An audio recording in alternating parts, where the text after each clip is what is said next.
Oh.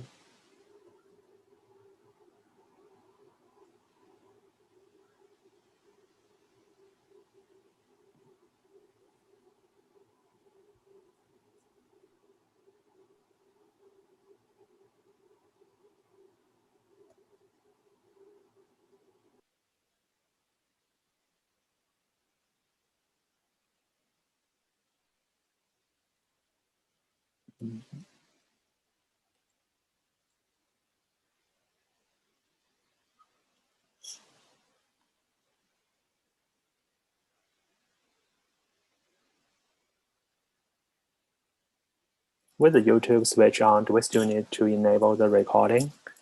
Yes, yes, we do. Just double the security.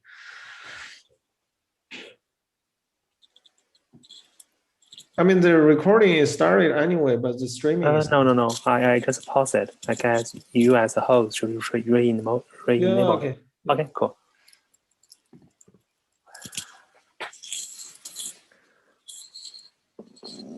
By the way, Alex, I think we can move the our guest introduction into the front.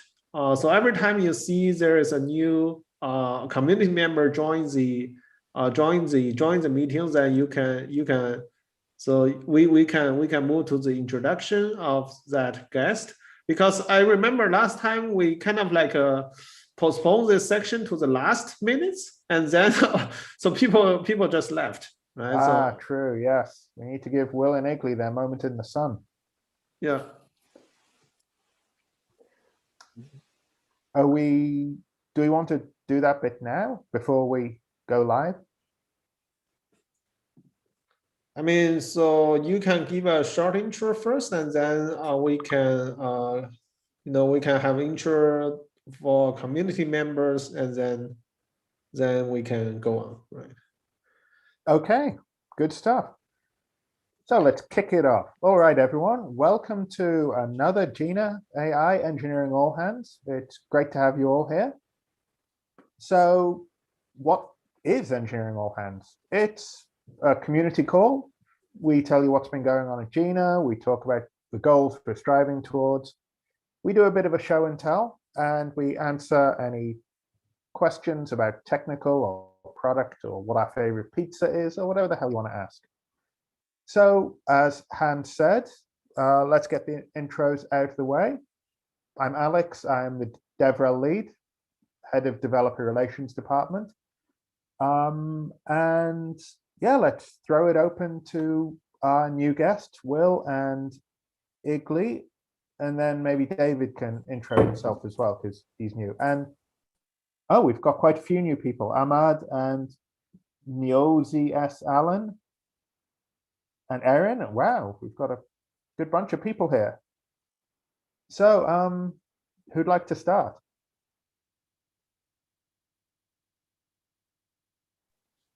I can go first, I guess, if that's all right. Yeah. Yeah, I'm Will Perkins. I'm working as a consultant on topics around computer vision, and I came across Jina a little while ago. Found it interesting, trying to get a better understanding of how it works, and so I thought I'd attend this meeting to see. What kind of use cases are you working on for computer vision? I can't go into details about it because of NDA with a client.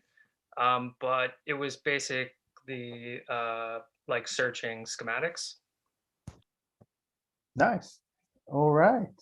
Let's move it on to Igley. Are you there? Yeah, I'm here. I'm a data science student there at RWTH University.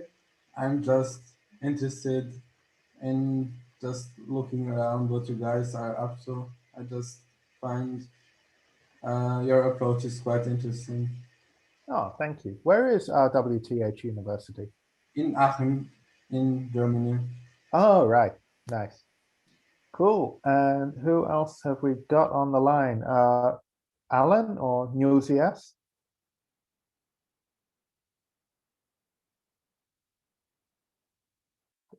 Okay, just crickets. Ahmad? Yeah, so I am a data science intern at Backend, mainly working on serving e-commerce website. And my personal interest is learning about e-commerce and data analytics around it. That's how I actually came across Jina, and right now I'm like trying to wrap around my head. What is it? How does it work? That's why I joined. Good stuff. And anyone else? Erin. Just hoping to learn more about Jina. Nice to meet you all. Likewise. And anyone else? There's someone with 3 little squares as their name. I'm guessing those are CJK characters that aren't showing up well. And yeah, that's all of our guests. And yeah, we've got a newcomer to the company. David, do you want to say a quick hello? Yep. So I'm David, and I joined as an AI engineer. And today I'll be telling you a little bit about hyperparameter optimization. Nice. Love us some hyperparameters. All right. So we'll blast through the rest of this quickly, and then we'll get on to the meat and potatoes of the main talks, the hyperparameter optimization and so on. Before we get into that, a huge, huge thank you to everyone in the community. We just passed 2,000 stars on GitHub a little while ago. We got onto GitHub trending for the day, and we were in the GitHub trending Python weekly list for quite a while. So huge thanks for that. That means a lot to us, and we couldn't do it without you. Yeah, the engineering all hands, if you want to join them in future, like this one, second Tuesday of every month, 2 to 3:30 p.m. Central European time, though usually they last as long as they last, and right here on Zoom. So yeah, the other stuff and community questions we'll leave to the end. And yeah, who'd like to go first? Han, do you have anything you'd like to say? Yeah, I think we can just briefly go through the 1.0 announcement tomorrow. Yeah. Okay. I see you prepare slides. No?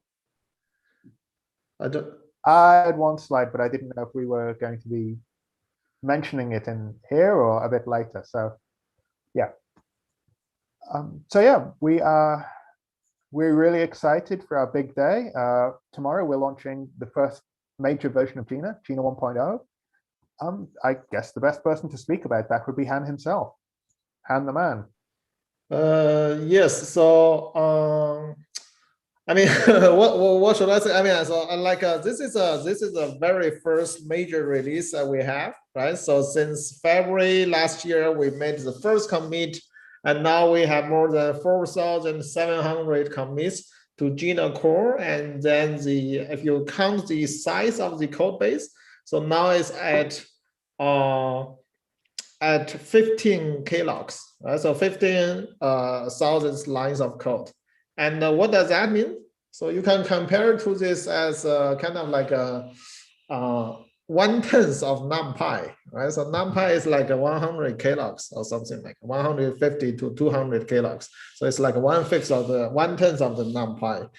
And so we have more than 100 contributors like in the last year just join and contribute to our code base. And so that's basically that's a big thank you to the community, right? So it's not it's really showing the open governance of our our framework, and without you this is not doable, right? But anyway, so tomorrow will be a big day. So the whole team right now is busy crunching like stress test, bug fixing, documentation writing, the last minute polishing, and also of course all the branding, marketing things. And so we are preparing a lot of things for tomorrow's release. And yeah, so if like any of you want to give a shout out on your social channels, personal channels, you are more than welcome to do so, right? So yeah, so that's from my side. Yeah.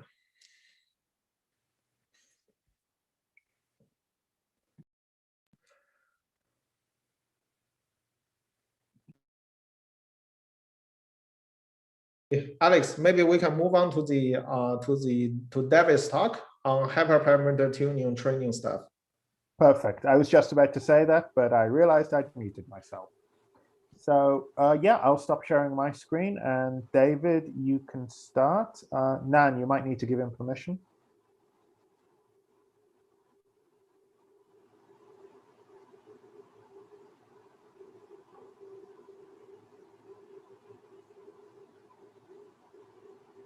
Awesome. So hopefully you can see the screen now. Yes. Yep. Good. So now we will be talking about hyperparameter optimization, especially in the context of machine learning. And this is an outline of the different topics that I would like to cover. Essentially, what is hyperparameter tuning? What are some popular tuning strategies? What are composite models and its relationship to tuning? And then we can see some examples of why we might care about this.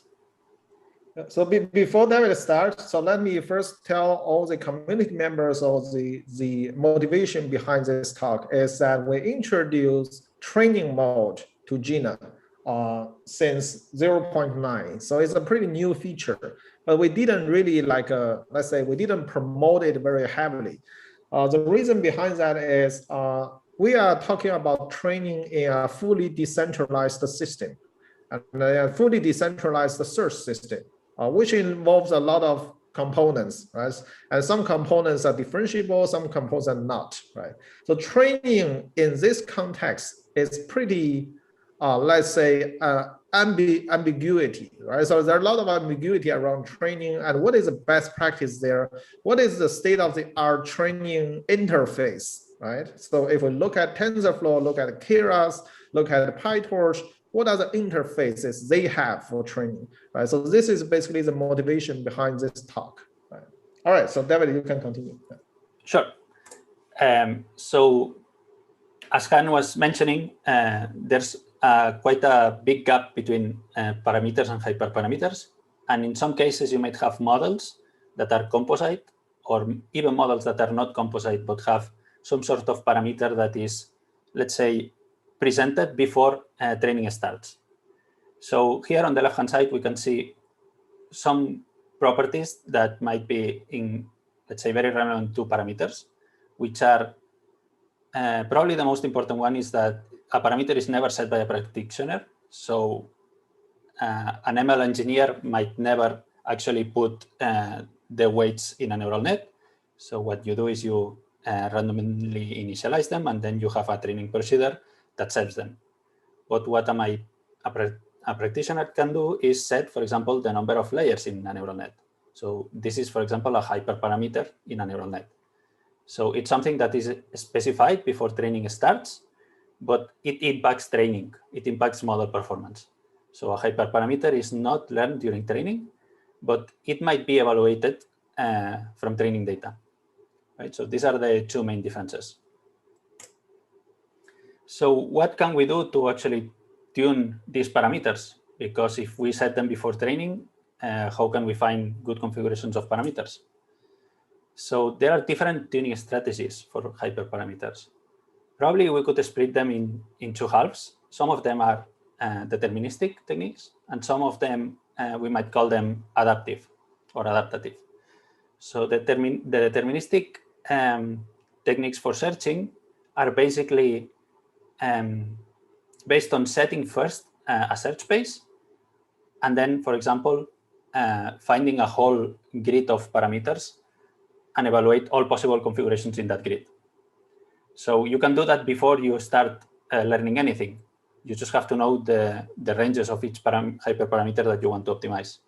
There are other strategies, such as randomizing this search. You can have a grid, but then the grid might be too big, so you want to randomly sample this grid and find configurations, and then evaluate those configurations.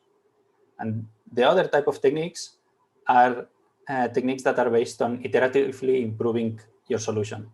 So techniques such as Bayesian optimization or evolutionary optimization, or even reinforcement learning, sort of start randomly, but they try to improve the solution iteratively. So these are like the two big differences between these two walls of optimization. So let's start with the most basic one, which is grid search. So here in the left, we might have a parameter taking in different possible values. And what grid search consists is in setting these n values, evaluating all of them, and selecting the best one. So we can make this grid before we start doing the optimization procedure. And the optimization is simply evaluate all the possible parameters and select the best one. So how could you do this? You could set manually, for example, a range. In this case, let's imagine that we might want to train a decision tree. And one of the parameters that we want to learn is what's the maximum depth of the tree. So we can put just a bunch of numbers that actually make sense. So we wouldn't put, for example, a max depth that is negative. But as long as they make sense, we really don't know which is the good value. So what we can do is just train them all and then select the best one. But as you can see here, we need to make a for loop to iterate over the different parameters. We need some list that we populate with the scores of each parameter for then retrieving the best one. So there's kind of a lot of boilerplate. But once we've done that and we have our list with the evaluations of each depth, we can just plot them or just mp.rmax the list, and then we get the best possible value. And nevertheless, this is, let's say, too much code probably for doing this optimization. So we would rather have some sort of API that doesn't need keeping track manually of all these values. And we don't probably want to iterate over all these parameters manually as well. So here you have the API for scikit-learn for doing grid search. And as you can see, there's no for loop. So in order to use this API, what you do is you instantiate a model that you want to find parameters, in this case, the decision tree regressor, and then you instantiate a parameter grid, stating the name of the variable that you want to tune and the range of values. Then you can state other information, for example, such as the number of partitions that you want to evaluate every hyperparameter. In this case, you are doing cross-validation with 4 folds. And you can set also other parameters, such as the number of instances that you want to launch in parallel. In this case, -1 just means use all the threads in my machine. And once you instantiate this object, that is the grid search CV, you just fit it. You forget about doing the for loop, you forget about keeping track of the values at each iteration, and so on. So this is simple, right? We had a single parameter and we wanted to find the best hyperparameter value across a given range. But problems start when you start having more than one piece. So imagine that in another very popular case, you might have a model that you want to train for a specific task, but then you might have, for example, some feature generation process. You actually don't know the features that you have to put to the model, or you might want to generate features before you put them to the model. So in this case, for example, you could think about computing products of features to generate more features, even just defining polynomials of a given degree, but you don't know the degree of this polynomial. So here, in this case, what happens is that the search space starts to grow quite big, because for each degree, you might have a given configuration of parameters. And the more things that you put before the model, the bigger the search space becomes. So we might to build a better strategy than simply just test all the possible values. So now that we've introduced the problem, people that was working on this type of issues started thinking about composing models. And composite models are precisely that, are boxes that you can create and put models inside, but you want to treat them as a single model. Why might you want to do this? An important practical aspect is, for example, for deployment. If you have this composite model that contains inside a bunch of models, you don't have to care particularly for the models inside. You just have an object that you can use right away. So it's easier to maintain. The other thing is that you can also get, obviously, better results combining models. But here the problem is that each of these models might have a given set of parameters. And if you want to tune the whole composite model, you have to do the Cartesian product of all these parameter spaces for each model. And this, let's say, explodes combinatorically. So in order to tune one of these composite models, at the end of the day, you want to have some sort of high-level API. And a typical optimizer API is something like this box that we have on the left. So you have something that we call optimizer. This optimizer receives a budget, a hyperparameter space to search, an evaluation metric that you really care about, minimizing or maximizing, and then the model itself. And at the end of the day, for the user, what you just want to do is define these 4 things and then just train this thing. So you create an instance of this optimizer and then you feed it with your own data. And that's all the work that a normal user should do. So we can inspect some examples of what other people in the community is doing.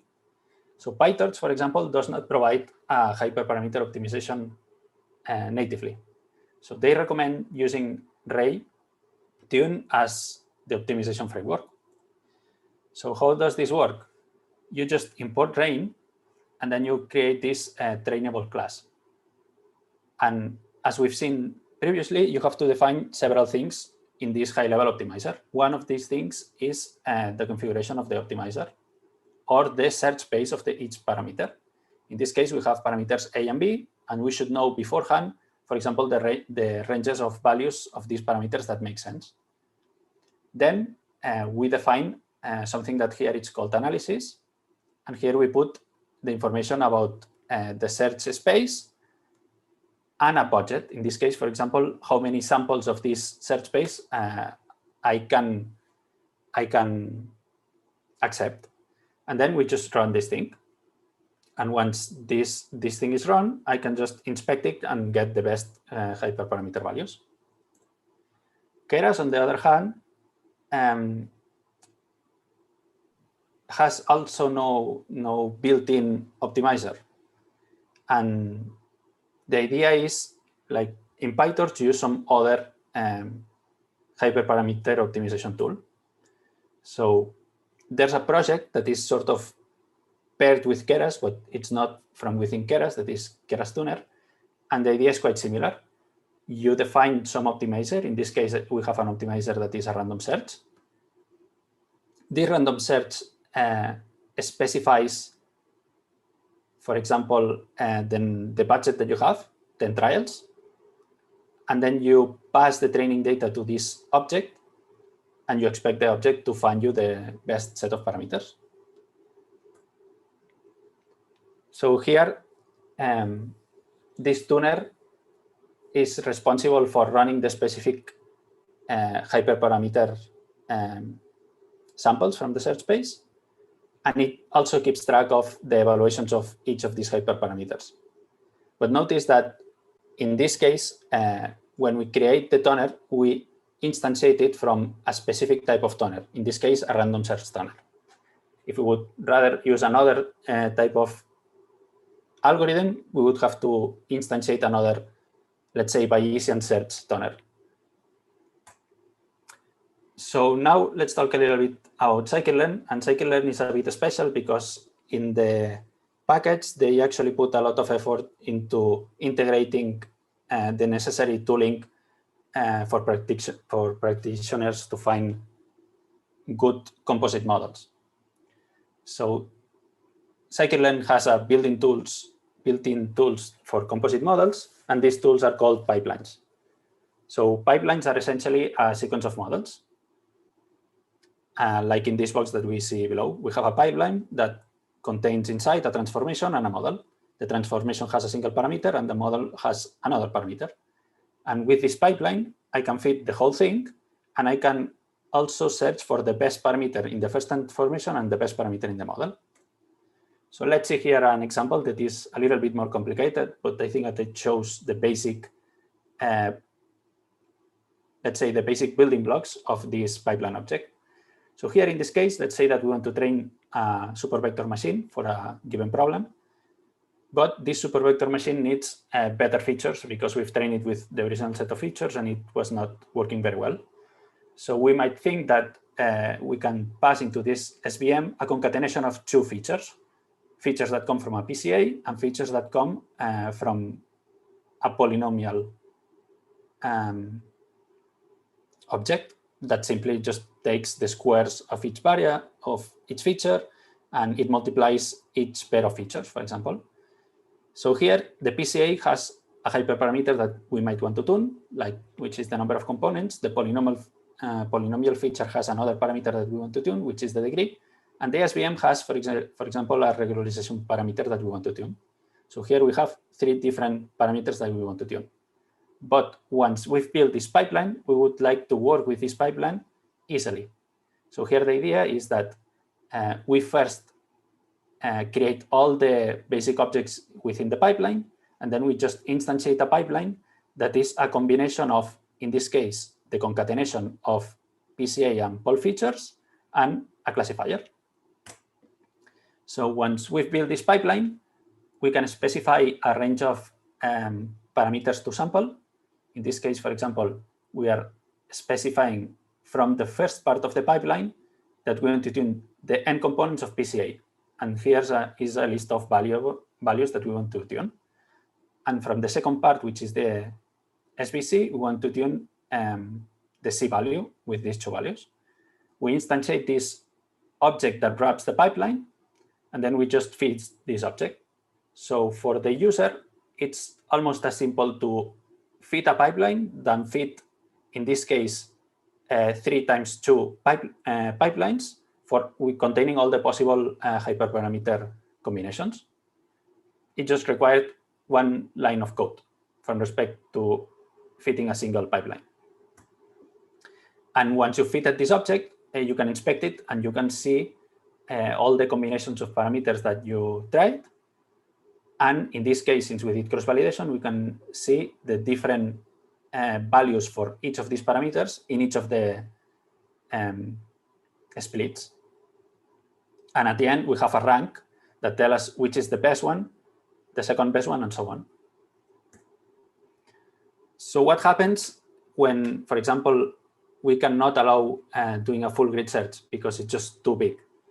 Well, scikit-learn, for example, provides this randomized search CV, which behaves, so the code is exactly the same as our previous code. We just change grid search CV by randomized search CV. And now we have another parameter that we can pass, which is the number of iterations. So here, let's say that we want to wait a certain amount of time, and then we just want to fit 5 different samples from the search space. So here we put n-iter5, and then we just feed this object. And this is the basic ideas for grid search CV. And now I would like Max, who is the person responsible for building the API for Jina, to just comment on the basic relationships between these two APIs. Yes, thanks a lot, David, for presenting all of this. Yes, so I want to focus now on what is similar somehow, what is this similar concept and what is different than in the grid search CV. So first of all, when we talk about different models in the grid search, there we want to somehow tune models in the machine learning framework. But in Jina, it's different. There we have our flows, which are built from encoder, crafters, segmenters, indexers. So a lot of different components that are in there, and somehow, but they conceptually match somehow. You have these, you could say the transformation is something like an encoder, and the model perhaps is something like an indexer.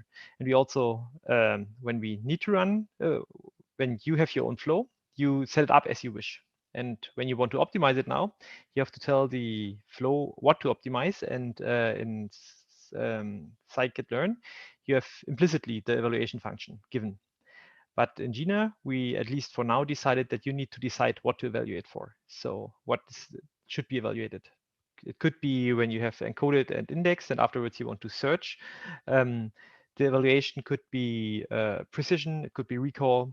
You could also just do wrap an encoder somehow with our optimizer, and then an evaluator would perhaps the distance of an ideal embedding and computed embedding. So you could find different evaluators, and that's the reason why we decided, okay, you can put the evaluator where you want in your own flow. That's somehow the first difference, but still somehow the building blocks are the same. So when you have a pipeline, when you have transformation and model, somehow it's the same as encoder and indexers now in our world. Then this concept of a pipeline is for us somehow something like a complete flow. And in scikit-learn, you can rerun a pipeline again and again. And the same flow on our world, somehow you cannot rerun again because data is not part of the flow. So we have a wrapper around this flow, which is the flow runner, which also contains the data that you want to index, which would be your training data in this pipeline concept. But somehow a flow runner and the pipeline is the same concept. Then what I'm not sure if David mentioned, pipelines can also be put together, multiple pipelines, and to a new, somehow bigger pipeline. And the same is true for us. So we can have multiple flows. You can envision an index flow. So first you want to put some data in your indexer, and then you want to search a search flow. You need in Jina 2 flows for this. You can also chain them somehow and have somehow, again, a flow runner object, which runs then just multiple flows behind each other. And then the flow optimizer is somewhat the same as the grid search CV. Has even a similar somehow interface, different parameters, but still somehow the behavior, how you instantiate things are similar. And but what it needs, the evaluator inside the flow just gives you results. So imagine you search with a string, a search query, shoes in an online shop. You could imagine I search for shoes, and then I get some evaluation result, but when I train, usually I not just have one query, but a lot of queries, and then the evaluator would just give scoring per query.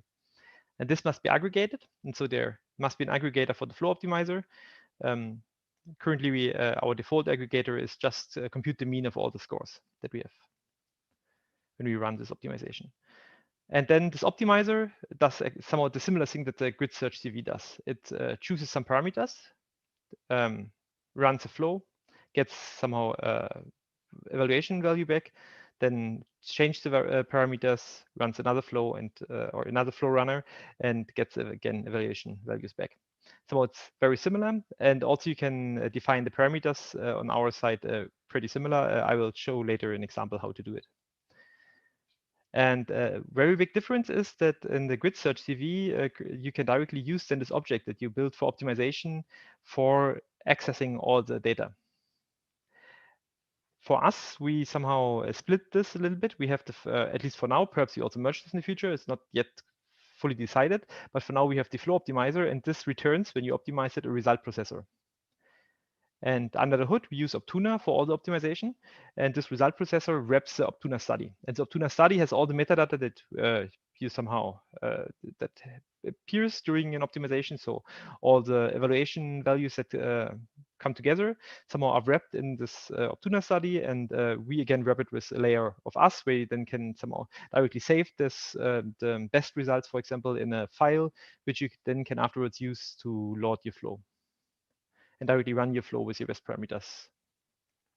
And this is one of the main differences, that we somehow have two different objects, and in scikit-learn, it's somehow just one object.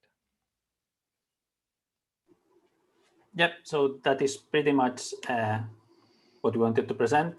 What is the problem of hyperparameter tuning in the context of ML, and in particular, how Jina is building it right now, and sort of the relationship between the high-level API of Jina and what probably a lot of people in the ML community might be familiar, which is the high-level API of scikit-learn.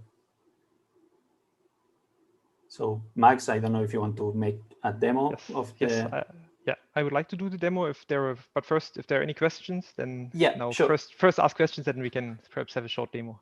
So if anyone has any questions with regard to what we've been talking about, please feel free to ask.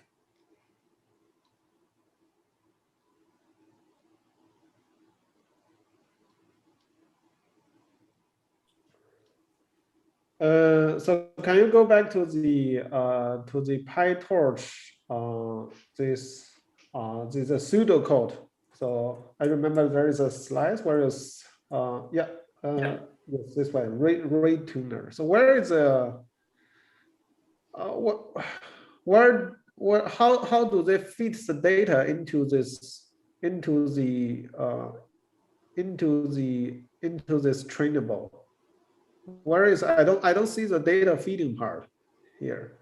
Yeah, it's not the full code here. Here it's just specifying the optimization process. Then there needs to be a fit with the data.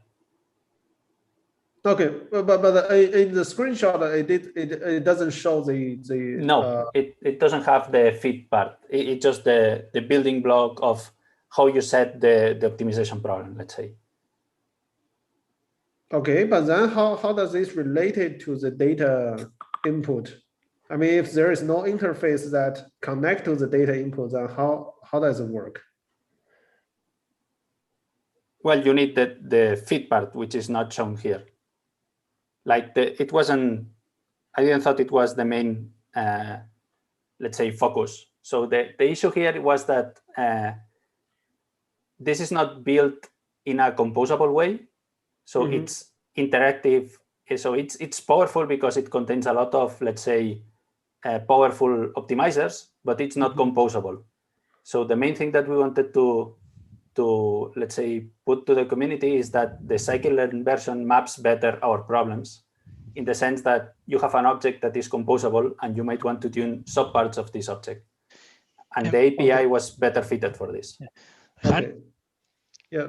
Yeah, it is actually the data is set into the trainable, because this tune run, what it accepts is an object that is runnable. And for instance, this object, you can actually bind it to some data. For instance, there is another object, because you can either give this trainable interface or provide any function here in trainable that will be run by the search algorithm. And in this function, you can actually bind the data. So it's the responsibility of the trainable or whatever data is there to know what data it has to look in. Okay. Okay. Okay. All right. All right. Let's see. Yeah. So if there are any more questions about any part within the slides, or otherwise we can move back to Max.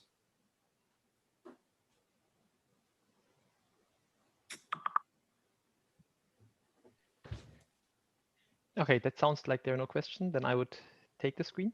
Yeah. Should I stop sharing? I guess I can just take it. Okay. Yes, here we are.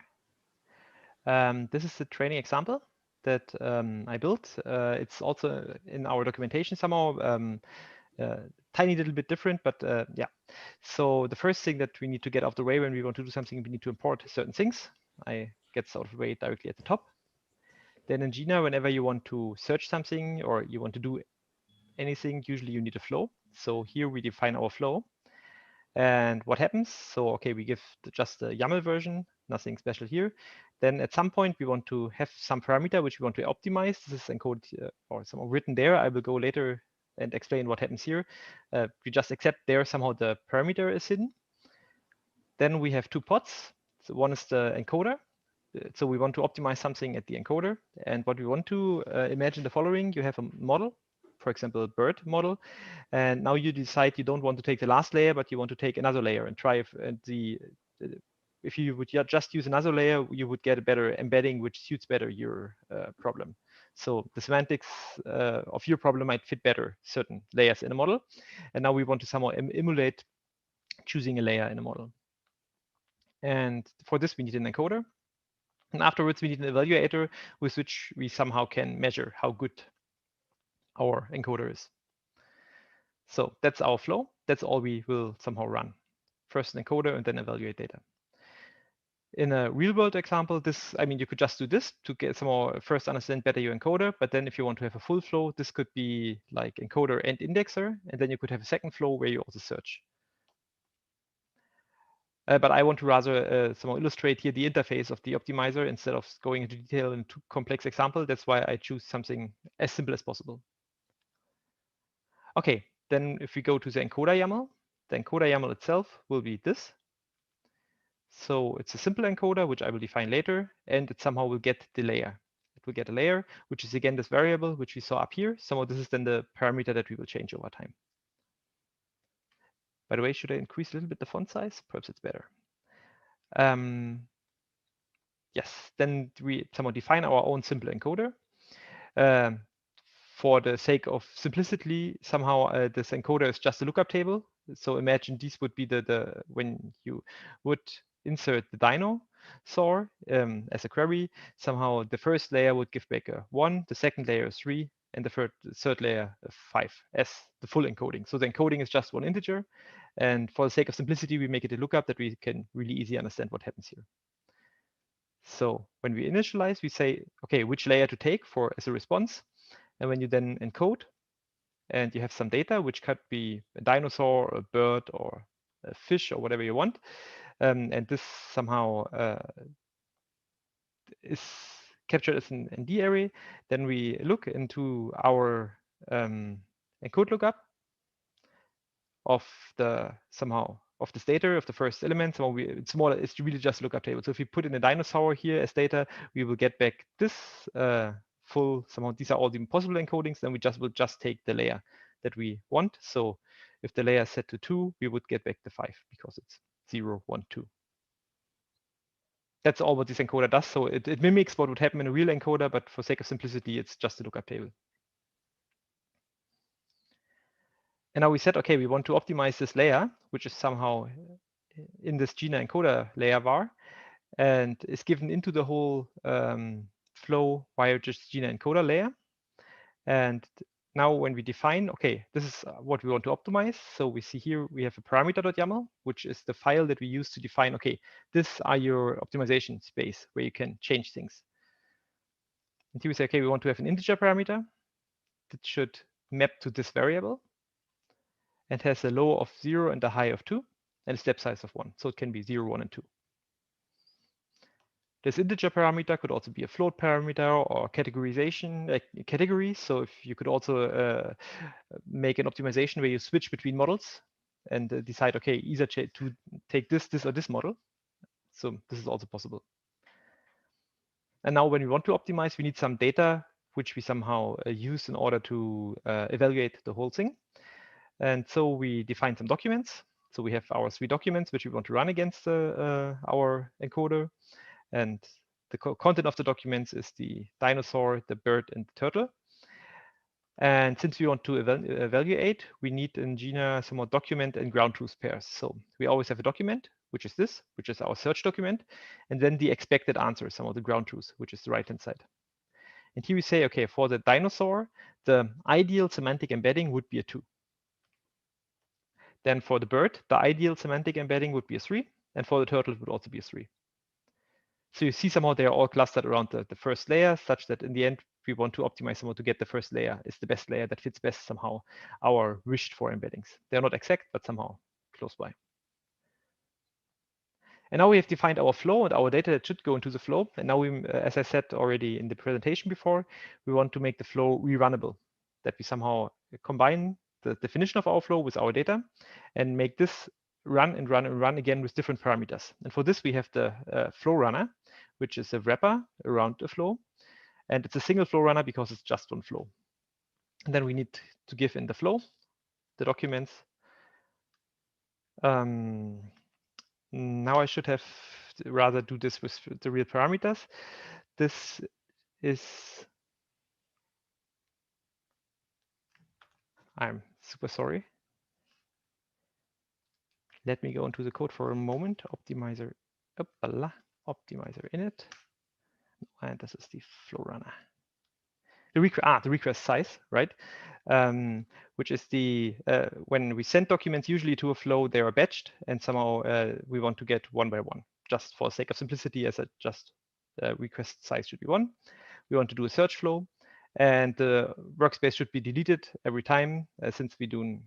This is fine. So the optimizer should, because I rerun this a lot of times, I want to throw away all the old ones every time that we run something. And then this is somehow now a rerunnable object, which is a bit like when we defined the model before in scikit-learn. or a pipeline. And now we want to optimize this pipeline. For this, we use the flow optimizer, where we say, okay, the runner is somehow the thing that should be optimized. We need to give the parameters that can be varied. We need to give some callback, which is used to aggregate all the evaluations of the single values to one final value that is given back to the optimizer. In the end, the optimizer calls the flow and wants to get back just one float value, which tells it how good was it. And the mean evaluation callback somehow does exactly this. So from the Euclidean evaluator, which somehow measures the distance between the encoding that we get with the wished encoding. So this distance is measured between the ground truth and the given encoding that comes from the encoder. And this per document, and the mean evaluation callback will take care to average across all documents that are sent in. Then we say, please run 3 times. We could also set this to a smaller number. So if we would have like 20 layers, perhaps we just want to run 6 times or 5 times, but I just run it now 3 times. And then we want to minimize, because closer together is better. And we give some random seed for, we can give some seed to have reproducibility. And after we have this optimizer object, we call optimize flow and get a result object, and then can save the parameter or just print them. And now let's run this and hope that in the background, my notebook is not crashed. So that's all good. And now we run the optimizer. And what we will see here. So you see the output of all the flows. Somehow, whenever you run a flow, you have quite some logging, and you will see all the logging of the flows. And then in between, you see somehow here, after one trial, what Optuna got. And here you see the first trial finished. Somehow there's the value 1, which is the somehow mean, what the mean evaluator gave back. And then the encoding layer was 1. Oh, by chance, so optimizer choose the best layer directly with the first trial.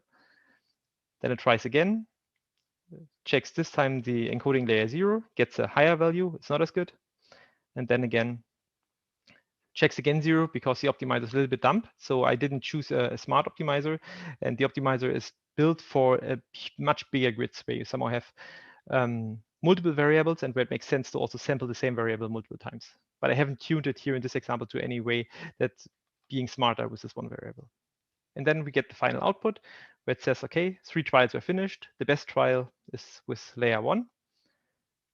This is the time it took. And then we again printed it because I set the print. And that's pretty much it, how you run an optimization. And while this looks like a little bit of, or quite some boiler code, in the end, when you change the flow, and set up your own documents, which you need to do in order to somehow set up your evaluation, the interfaces of the flow runner and of the optimizer will more or less stay the same. So you won't change much here. So it's an opinionated thing for me, but I believe it's pretty similar to what scikit-learn does, and somehow, I'm happy about any suggestions how to make it easier or even nicer and even slimmer, but I guess it's pretty okay. We need to stay somehow save all the state, before each optimization, and so on. Need to capture this information. That's it. Are there any questions?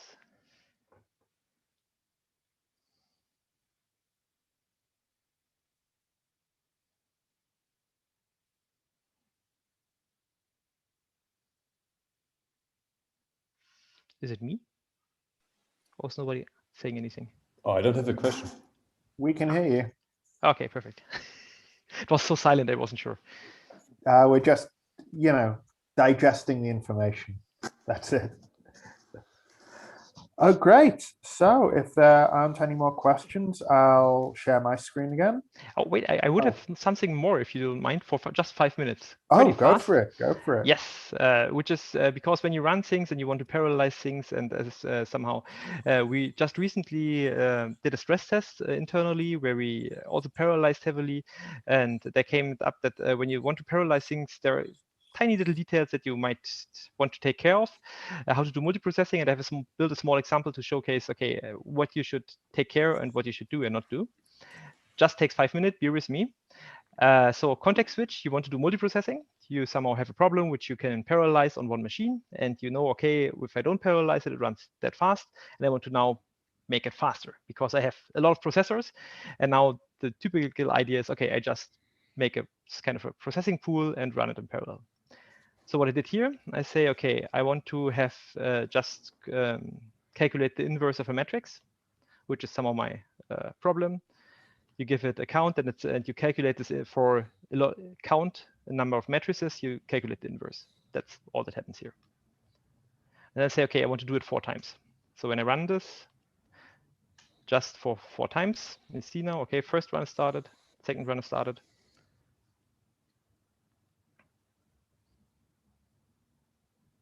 I hope now Zoom doesn't crash while I really stress out my computer. Okay, I guess now my sound is better again.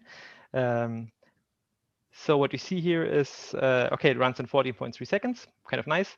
Now I say, okay, now I want to make it faster. So I get a multiprocessing pool, and I just somehow do multiprocessing. I get divide the total runs by the number of processes, then send to each process just the number of runs that should be run. And I say, okay, I give it now 2 processes. I just say, okay, don't do it on 1, parallelize it to 2. Let's run this one and see what happens.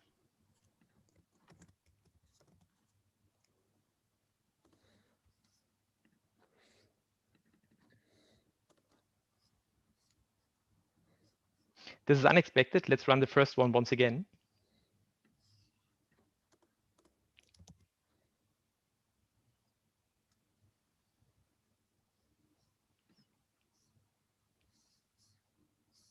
Okay, this whole thing, before it was like, this was 6 seconds and this was 12 seconds when I tested without Zoom, and somehow my computer completely stressed out. So the effect was bigger, but you see, somehow I said, okay, parallelize it to 2, and it took still longer time. Yeah, I'm a bit unhappy that the is as nice as before, somehow, where I had here really 6 seconds and here 12. But anyhow, you see, okay, I parallelize it and it get worse. So what's happening here?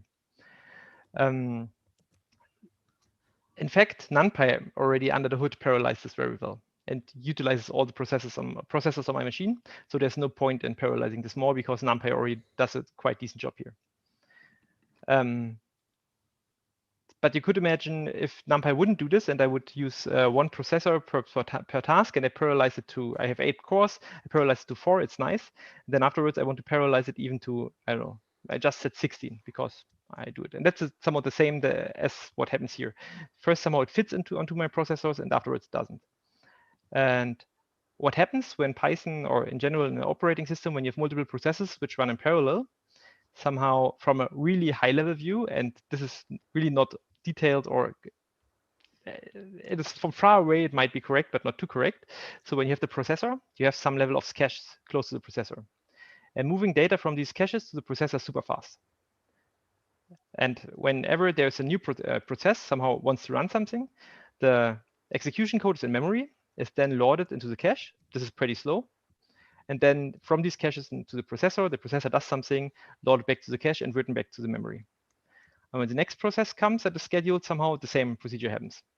And the problem is when you have 8 processors and you somehow put more processes on these processors with under full load, then you have some more processes than you have processors, that they are switched very often. And then this loading from RAM into the L1 cache back and forth happens very often. And this is quite expensive. And so usually what you want somehow when you run htop and you look at your utilization of a processor, you want to see something like this. Your processors are all somehow at 90% utilization. You usually don't want 100%. Or if you want 100%, then at least the CPU usage here per process should be 100% and not lower. What you don't want to see is that your computer is at 100% and all the processes have a CPU utilization of like 50%. What happens here now is that the processor all the time switches back the context of processes that are run around the processor and needs to really load into the lower level caches and the higher level caches and need to load data back and forth, which takes a lot of time. So when you want to run things faster, don't just increase the parallelization, but do it consciously. What I suggest here is first run without any parallelization and inspect htop. And when your machine is already completely utilized, then you don't need to parallelize more because then the software under the hood already does smart things and there's no point in parallelizing more. When you see, okay, there is somehow some resources left, I can parallelize more, then increase parallelization, perhaps first to 2 and check if whatever you expected, so before 4 cores were somehow fully utilized and now you expect 8 cores to be utilized. But it might also be that only 6 cores are completely utilized because something weird happens and the underlying software does something which you don't expect. It might also be that out of the sudden 10 cores are utilized because the software under the hood does something unexpected. So always test and check if your some expectations are correct. And only if you somehow tested it for 1 and 2, then increase the parallelization somehow to fit what the machine is. So if you use in the cloud a machine with 16 cores, then and each of the processes somehow takes 4 cores fully, then increase it to 4. Yes, and if in question, always underutilize your machine a little bit instead of overutilizing your machine a little bit. That's pretty important. And that's all that I wanted to comment this. Yeah. And finally sleep again. Now I know. I have a small comment on that, Max. Is sometimes if you have, for instance, with Jina, that you might have multiple Ps using multiple processors, what you can also, I think, use is a lot of these frameworks use this OMP multi-threading scheme that if you set the OMP num threads to 1, you can limit the parallelization that NumPy or some other libraries will use, like FICE, for instance. Yes, you can do that, but the problem, in principle, that's true. But as in Jina, at some point when you do in a search flow, you want to maximize throughput and somehow decrease the latency so that for each request is super fast.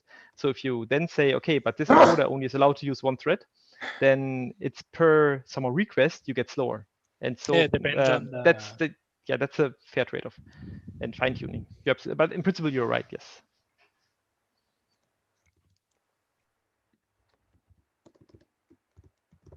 But this whole thing came from that when we had our stress test, we had the same thing. We had parallelization 1, everything was nice. Parallelization 2, everything was nice. We set it to, I don't know, 6 or 8 or a higher number. And out of a sudden, the whole system got slower. And it was like, what happens here? And yeah, that's usually, so whenever you parallelize, be careful there. That's my message. And now I'm happy to give back to Alex if there are no more questions. I guess no more questions. Anyone? Okay. Yeah, there might be a bit of background noise there. There seems to be a lot of work going on outside. So is that bothering anyone? No, can't hear it. Perfect. Okay, I'll share my screen again. Not much else to go through.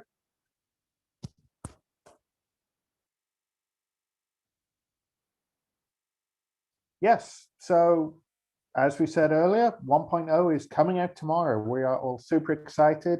And Jina wants you to help get the word out. All our wonderful community members, we'd appreciate it. Yeah, that's pretty much it. If you want to find out more about Jina, we're on GitHub at github.com/jina-ai/Jina. The My First Jina app, we've refactored it completely. It's now based on Wikipedia sentences. The example is in the examples repo, and we're revamping our docs structure as well. So the tutorial itself will be in the new docs repo in a day or two. Join us on Slack. Oh, sorry. Yeah, so Alex, so I can also show something that what we changed, update in the README. Oh, so perfect. Yes, go for it. Let me just upgrade the. Sorry, let me just share my screen. Okay. Yes, and we also did some optimization, restructuring. Are you sharing your screen? I'll stop sharing mine. Yes, you have to stop sharing. Yeah. Yeah. Okay. All good? See my screen? Yes, I think we see the screen. Yeah. Okay. Yes. So we also did some restructuring, rephrasing, and also optimizing the README section. So we added. So first of all, we added 3.9 support, Python 3.9 support recently. And but unfortunately, there is a caveat. So it doesn't run as fast as in 3.7 or 3.8. Well, the reason is that the protobuf underlying the protobuf is using Python as a backend. But actually, if you run protobuf on 3.7 and 3.8, so it uses C++ as a backend, so which is much faster. Right? So This is some issue that I observed when using Jina on 3.9. And so this is really an upstream problem, right? So I'm basically, I also joined this pull request from the upstream protobuf, and I also push this forward to help this merge. So once this is merged, then we can have a very smooth, fast, efficient experience on 3.9. But you know, those Google guys are busy working on that, yeah, so we can only wait for that. And the other thing is about Apple M1 support, right? So this is a Apple Silicon. So I'm currently using Apple Silicon, this MacBook right now. So unfortunately, we cannot support it natively. We can only run it via this this Mac Roselet, this kind of virtual machine layer, right? I mean, if we can work on Mac OS Silicon natively, then the speed will be there will be a big improvement over the efficiency, right? Well, the problem here is that Mac Silicon is not this traditional x86 is ARM v8 or ARM 64, right? So a lot of underlying things changed. But fortunately for Jina, we have a very lean dependency, right? We only have 6 dependency. That is a NumPy, protobuf, a gRPC, PyYAML, and that's it, right? So that's basically it. And then the Tornado, but Tornado, ZeroMQ, sorry. ZeroMQ is of course very important. Yeah. And but the biggest problem here again is a protobuf, right? So it's again the protobuf. The protobuf doesn't support this kind of ARM v64 or ARM v8 structure, right? So this is again, you know, boils down to this pull request, right? So that's why this pull request is super important. I mean, so if you want to help on this thing, then you can go to our ticket here, or go to the Python 3.9 tickets here, and then go to their upstream, go to this upstream, sorry, not this one, this 8196, go to this ticket, and somehow, you know, add a sum up here, right? So this will, you know, put some pressures on the Google guys so that they can merge it as soon as possible. Right? And so that's basically the you know, the upcoming platform support. And otherwise we support ARM v6, v7, so that means you can run it on even Raspberry Pi and so on. And we also add a new example, new Hello World example, where you can just use a one-liner, right? Jina Hello World, and it will open window, it will open this nice UI, and you can chat with this chatbot, right? So underlying it using this COVID QA dataset, which we grab it from Kaggle, right? And I do all the indexing query stuff, and yeah, so go ahead and play with it, right? So it's very, very nice. And we also optimize the CRUD, the create, read, update, delete, these functions. Those are the very essential functions in the search system or in any data persistence layers, right? So those are the very important things, right? So we added this section here, right? So to help you understand how Jina do index, search, update, and delete, right? So here we construct a full artificial document, which actually corresponds to the, you know, the, who knows this kind of symbols, right? So those are the 4 traditional symbols in Chinese culture, right? So this basically represent different directions. So for example, this dragon represents east, and this bird is representing source, and the tiger is west, right? So in China, we don't say go east, go west, we just say go tiger, go bird, this kind of thing, right? No, just joking, right? So we say go east. Okay, so anyway, so you can do the index search, and then you can get this function, and then the search basically constructs a minimum tall example where you search for this dragon, and then you get this dragon burst turtle because their embedding is close the top 3 neighbors of the subquery, right? So this is the minimum example. Of course, you can update and delete. So you can just delete this bird and dragon from your database, right? So this is basically, so this is a very simple example, but as you can see, I want to send 2 messages here, right? So first of all, you can index a rich document, right, in just one shot, right? So you don't have to say, I'm going to use MongoDB to somehow store my meta information, and then I'm going to use some other whatever this vector database to store my embeddings. You don't have to do that, right? So you can just construct your document in this way, or in JSON, or in CSV, and then so you can store them in one place, right? Without worrying about what is the underlying storage layer looks like. The other thing is we also refactor something about the ID, the identity of the document, right? So previously the identity of the document is a fixed length, fixed to 16 characters or 24 characters, and now it is arbitrary length. It can be even emojis, right? So as you see here, right? And you can of course add all the other information like tags and so on to the document, right? Another beautiful part of the document type is the so for some of you may know that Jina introduced the recursive document structure in 0.5, right? So it's a pretty early feature that we introduced last year in summer, right?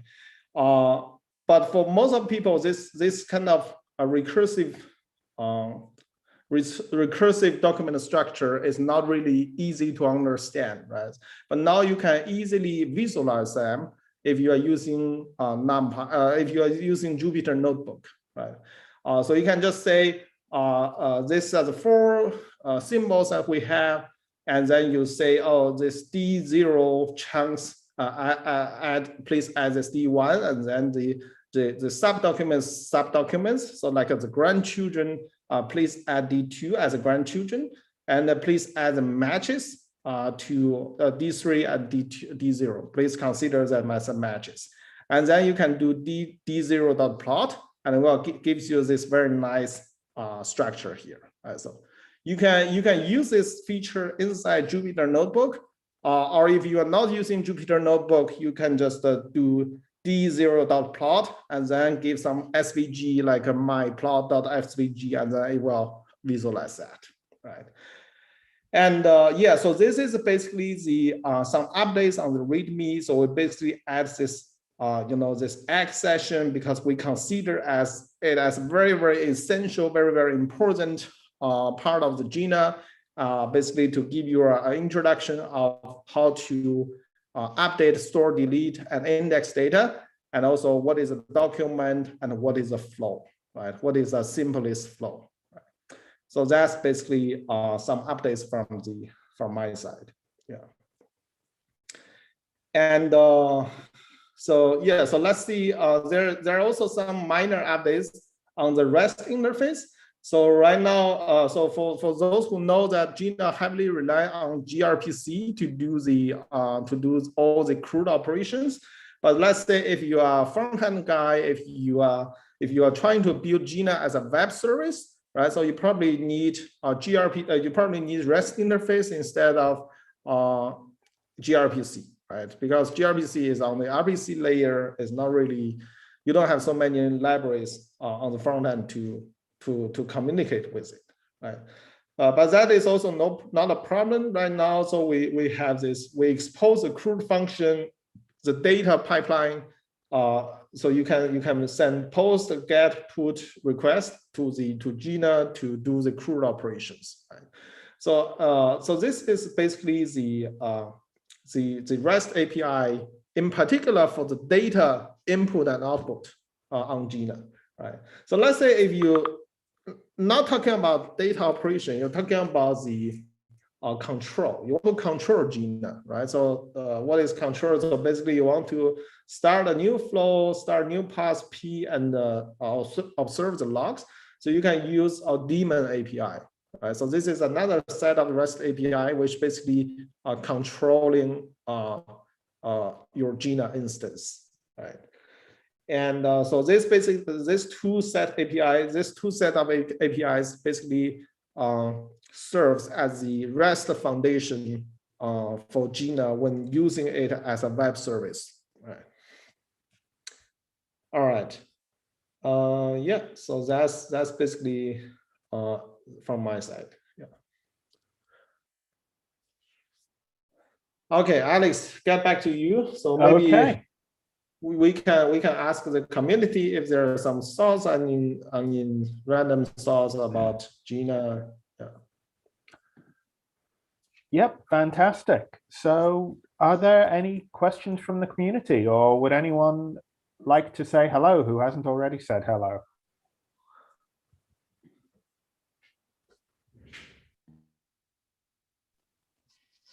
Hi, Uche, is it? Can you guys hear me? Yeah, we hear you, Uche.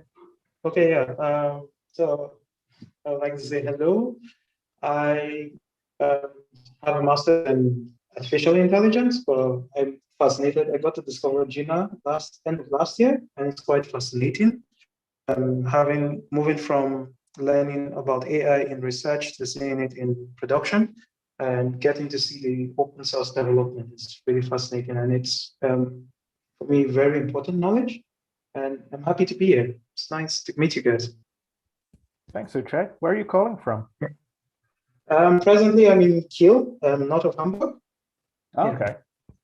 Nice. So, good stuff. Anyone else? Or any questions?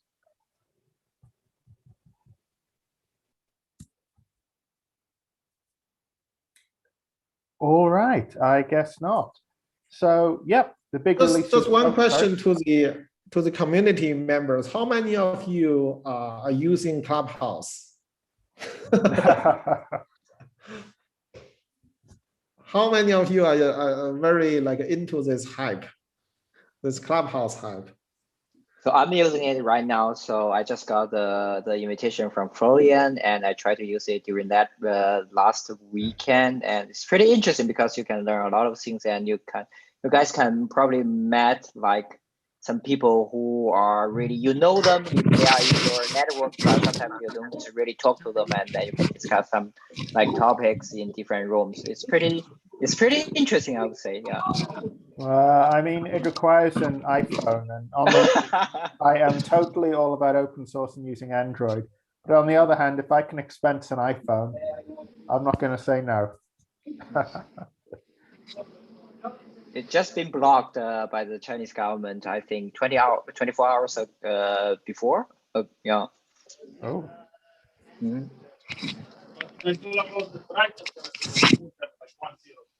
well, shit happens. But I say too long.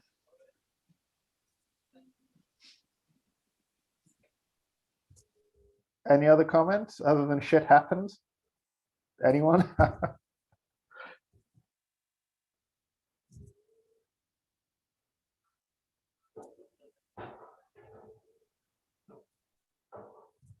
I guess that's all of the questions and all of the Clubhouse talk. Han, if people want to connect with you over Clubhouse, how can they do that?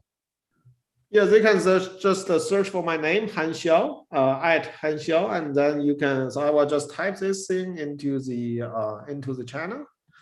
So you can just go Clubhouse Han Xiao, and then you can find me. So we are considering having some like open source dialogue on Clubhouse, and we'll also invest some other open source maintainers and to talk about open source together, right, in the coming future. Talking about open source in a very closed environment, exclusively. Yes.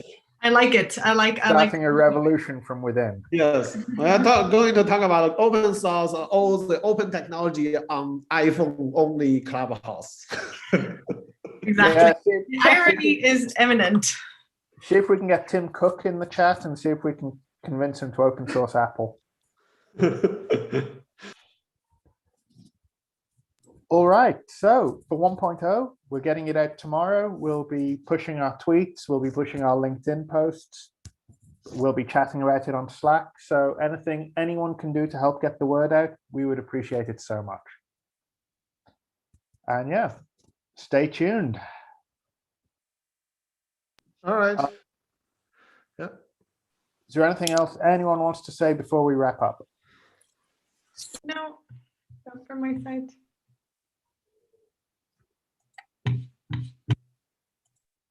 Okay, so yes, join us on slack.jina.ai. We're at Twitter, JinaAI_. We're on LinkedIn, just search JinaAI. And yeah, we really look forward to hearing from you. Any questions, let us know. Any feedback, let us know. Yeah. Compliments. And if anybody who would have some interesting use cases, feel free to pin Alex or anyone from Jina. We'd love to know. Exactly. Always happy to learn about how Jina is being used in the real world. All right.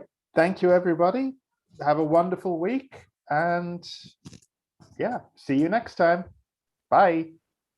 Bye-bye, everybody. All right. Bye.